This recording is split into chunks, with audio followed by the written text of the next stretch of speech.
Yeah, baby! Let's go! Let's go! That's what I'm talking. What's going on, y'all? Welcome back to another video. Very excited about this little build series we have going on. If you guys can't tell, I got some Silverados behind me. I got one Ford, but we'll just exclude that from the video. And then I got another Suburban here. I am a big fan of the LS engine, if you can't tell.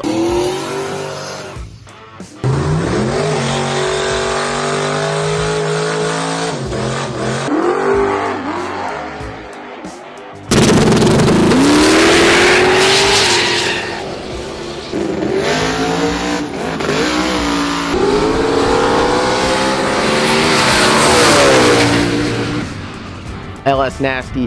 The LS engine is what created all of this, and I run them in most all of my work trucks. I got a couple diesel trucks, but I have 5 Silverado-ish platform trucks. Whether it's a GMC, whether it's a Suburban, they're 2500 Silverados. For those of you guys that don't know, the 2500 Silverado comes with a 6-liter LS engine and a 4L80. Very great platform. When was the last time you saw a Chevrolet in Tokyo? Tows pretty well, runs good, but the LS engine has like one major flaw. I would say that is the downfall to most LS engines, but what is a downfall to a lot of people is a positive to others because it allows us to obtain LS engines relatively cheap. They're very commonly known to have lifter failures which wipe out camshafts. The later models then had the DOD, AFM, displacement on demand, the VVT stuff, variable valve timing, all this other stuff to help fuel economy ends up causing premature engine failure. And a lot of times it's not a big deal. The engine itself is fine, it's just the cam and the lifters have to be replaced. So that opens up a huge market to what cam should I run? What lifter should I run? What am I gonna do with the truck? So we'll give you guys a brief rundown of what I got going on here. So all my trucks are relatively the same. I like the 99 to like 04. I believe this is like an 03, that's a 99, that's a 2000. On the other side of the fence there, I have a 2002 2500 HD, and then Mason's been daily driving my first ever work truck, which was a single cab Silverado long bed 2500, which has its second motor in it now because the first one actually died in the hands of Phil. Phil was driving it, and it definitely died in the hands of Phil. We have losers. We have losers. All these trucks right here, they have the engines out of them, and we're doing just some factory rebuilds, new bearings in them, using the factory crank, the factory rods. We bored the cylinders, I think 20 over, and got a set of stock style like drop-in pistons. But all these trucks here, 300,000 miles plus. We get them from the Carolinas. So they're relatively rust-free. This one right here has some rust starting on it because, as you can see, it's got a plow mount. So we drive these trucks all the way from down here in North Carolina, all the way to Connecticut, Vermont, Maine, Massachusetts, and we will do some plow work. Pretty good gig, but these trucks get a lot of miles on them. And like I said, all of these trucks here had some pretty serious runtime on the engine, so we're doing a fresh rebuild on them. So we're not going to stick a factory cam in there, we're going to put an aftermarket cam. So let's go in the engine room. We just got all the short blocks assembled. We'll give you guys a quick preview of what we're working with, and we'll talk about really the competition at hand with this little series. All right, here we are in the engine assembly room. It's been busy. My man Scott's been putting in work, and we have 5 6-liter LS engines. As you can see, they have the stock cranks, stock rods, and then they have a brand new piston in them because we did bore the cylinders. That's wear and tear wise, that's where you'll see it a lot. You'll have to clean up the cylinders. So everything here should be stock. If you put a stock cam in there, it will make stock power. One upgrade we are doing is we are switching over to aluminum heads. Some of the early models, the 99s, have cast iron heads, which are not great. So we got all the heads decked. Everything's gonna be fresh and ready to go. So that leads us to the part of the, I guess, friendly competition, which is very good for you guys to figure out. And then for me, I'm just going to own the results. So we have 5 engines here. We have 5 trucks. One of them already has an engine in there with a Texas Speed camshaft, and we are going to put a different camshaft, truck style camshaft, from each different manufacturer who I believe makes good camshafts, and we'll see which one performs the best. All of the trucks have the stock converter, the same transmission, a 4L80. They will all be tuned by the same person. They're all on the same tire as well, which I think that is very important, because some guys will go out there and they'll put a 37-inch tire on it, and they're like, man, this thing made no power on the dyno. Well, obviously not. That tire's going to eat up a lot of horsepower. They all are like 30, I think they're like 33-inch tall tires on there. They're like mud tires because we use them for work and driving off-road. So this is going to be as baseline of a test comparison as you can. So we're going to do 5 different camshafts from 5 different manufacturers. The first one is already in the truck, which I guess I can give you guys like a fire up of it. You guys can hear the sound. I'm not going to give my opinion on it yet. We'll wait till we get all the camshafts in there, and we're going to all take them to the dyno on the same day and tune them all on the same day and have, you know, a legit direct comparison. But one of these is going to have a T-Cam Performance Jackie Cam, which is a brand new camshaft out on the market, which no one even knows about. It is newly released. I have the first one, which we are going to be testing out. We're going to run the Tick Toe Cam. I don't know exactly the name of it. I'll put it up on the screen. We're going to run the Tick Toe Cam. We're going to run a BTR Truck Norris Cam, and then we're going to run a NK Performance, I think it's called the Big Woody camshaft. So we're going to have 5 different camshafts from 5 different manufacturers. All of them are set up to run with the stock torque converter, the stock transmission, with some beehive springs. As you can see here, we got the fact, this is very important, I failed to mention this earlier. These are all running the GM LS3 beehive springs, so you're not going to have to go out there and spend a bunch of money to get a dual 660 spring or anything like that. Very budget friendly. This is like for everyone out there that's driving around a Silverado, they're like, man, I want a cam. This is the way to do it. We'll run a set of aftermarket push rods. Like I got some in here. I didn't order the push rods yet because it's very important to get the correct measurement.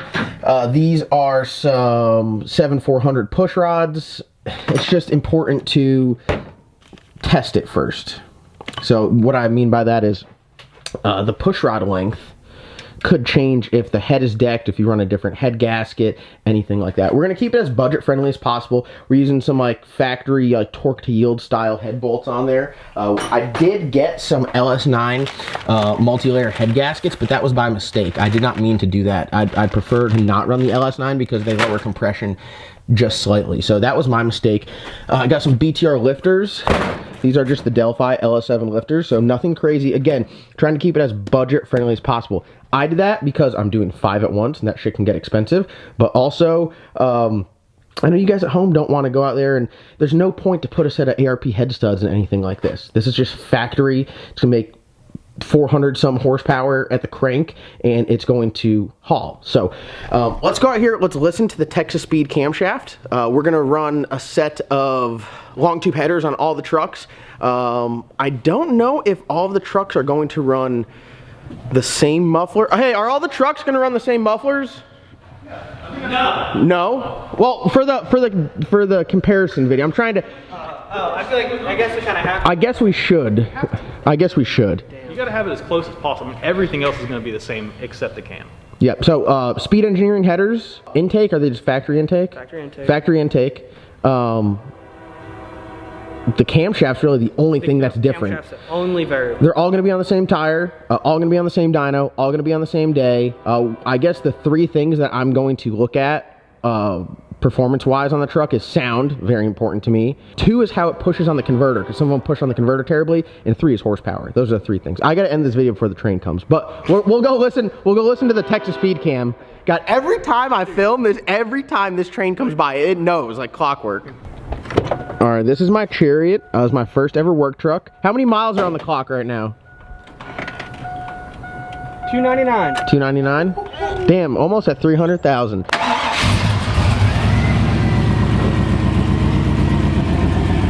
You don't really listen to the exhaust much here, but you can hear it right in the middle.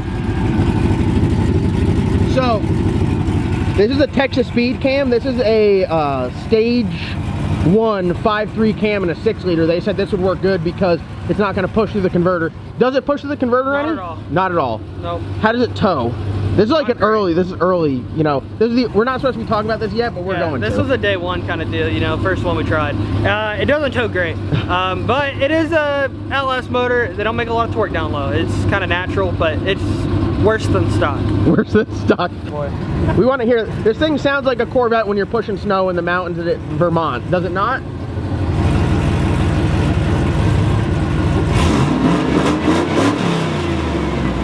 It really doesn't sound bad. It really doesn't sound bad there. It really doesn't. More leaking out before the muffler than it used to, though. Oh yeah, oh yeah. Every time you're stuck in the snow and you're like plowing these sides, because it's just constantly back and forth, back and forth. Should I upload the video to like I'll insert it in this video. You have it? Yeah. Yeah. Oh, you fucking idiot. You fucking idiot. I don't know what I was supposed to do.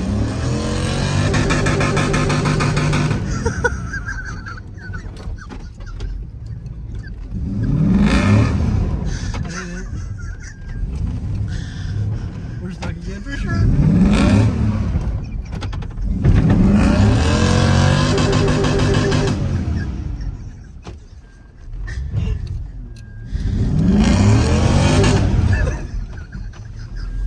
So we're gonna have 5 of these setups, essentially, all with a different camshaft. One in a Suburban, one in a GMC, and then the rest of them are in Silverados. And I'm excited to see, guys, I want you guys to comment down below on what your opinion is, what cam is the best. The NK Performance Big Woody cam is unreleased, and the T-Cam Performance Jackie cam is unreleased, so no one's heard of them yet. We're gonna be doing some R&D on those, which I think they'll both do great. This one's, I'm not talking smack on text speed, but this one, I don't think this one's coming at the top. It ain't it. No, this one's not coming in at the top. So comment down below what camshaft you guys think would be the best. Also, if you guys have any recommendations to make this a better comparison when we do the challenge, we're hoping in like, what, 2 weeks we'll have all the trucks at the dyno? I think so. I think 2 weeks we'll have, yeah, there's only 3 right now that don't have motors in. Well, we got to put all 4 of them in. Yeah, we gotta pull one and put one in. Yeah, it'll be 2 or 3 weeks. 2 to 3 weeks. 2 to 3 weeks, we're going to be hitting the dyno. Shout out to Paul Powell Performance. We're going to be taking all these over there to dyno tune them and see how they perform on the dyno. I think it's going to be a fun video. It's going to be interesting to see how we get 5 of these trucks out there. Oh, battery's not dead. All right, this is another one of our Chariots. This is a 2002, questionably the best looking one with the hood. We need to put new headlights and taillights in it. It's got the knobby tires on it, keys turned up. This one's been to Florida a bunch of times, New Jersey a bunch of times, all with the motor making 15 pounds of oil pressure the entire time. Oh, yeah. Fire up, fire up. That is not an exhaust leak. Pop the hood, pop the hood. Let's hear it. That's actually not bad for how hard it hits sometimes. It's very quiet now. Very quiet. Let's check the oil pressure just to confirm. It might be high because it's like first time it started. Oh yeah, no, that is definitely high oil pressure for it.